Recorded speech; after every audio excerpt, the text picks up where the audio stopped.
In this video, we will discuss Bringing Together Object Snap Tracking in 3D Mechanical Example.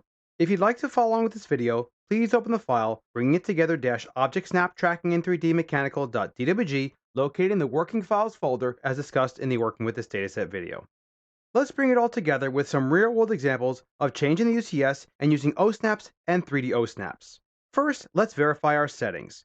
Let's navigate to the drafting settings and make sure that polar tracking is turned on. Also verify that dynamic input is turned on.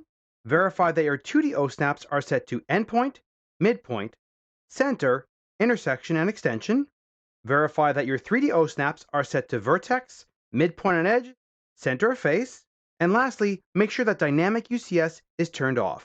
So what we're going to do here is we're going to place some cylinders that will eventually be holes in our detail here. The first example that we want to draw on this plane a certain distance from the midpoint of this edge right here. Let's select the UCS icon, picking the square blue grip.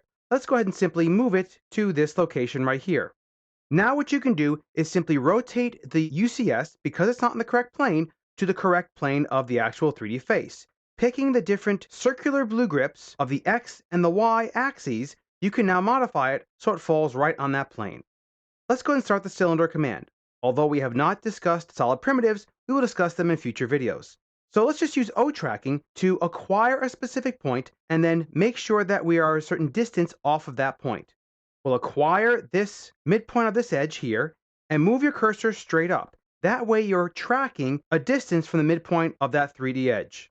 Let's go ahead and type in 20 units and press enter. Notice how it starts the cylinder command on the plane of this face at that distance. The size we want is 10 millimeters. Press enter, and then we're going to simply draw this cylinder for the height all the way down to the bottom. Eventually, we're going to subtract this out, so the height's not going to matter. Now, let's say we wanted to draw a hole that goes perpendicularly straight down based upon the flat plane of the bottom of this part here. Let's first change our UCS back to the WCS. Now, let's go ahead and repeat the cylinder command, and what we can use is O tracking without having to actually change the UCS at all. Simply acquire the 3D midpoint edge here, acquire the 3D center of this face, go straight up, and when you get the intersection, it'll tell you you have the 3D midpoint plus Z colon Z, which means you have the intersection at that location. Start your cylinder.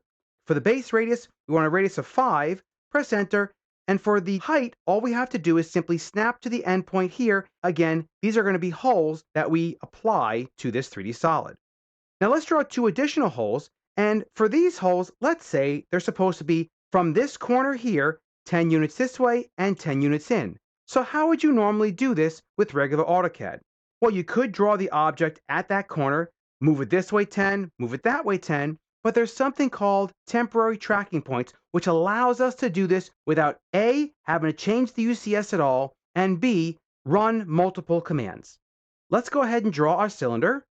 And all we have to do is do a shift right click and choose temporary track point. Then zoom in, acquire this 3D vertex. Move your cursor this way using the extension OSNAP. Now type in 10 and then enter.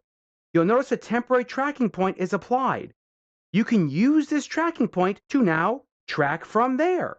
Move your cursor this way, type in 10, and now press enter. And now you have the cylinder being created 10 units from that point this way and 10 units from that point this way. Really cool stuff. The size we want here is 5 units. Press enter, and again, simply use a 3D vertex to snap to the endpoint there. The great thing about temporary track points and snapping, of course, is it works with every single command.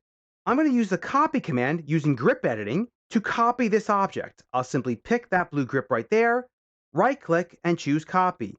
Now, using the same exact methodology we just performed, shift right-click, temporary track point, acquire this point, don't click, move your cursor this way, type 10, enter.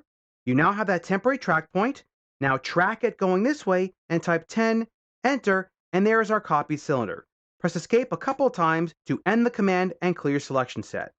We now have all the objects we need to create our holes.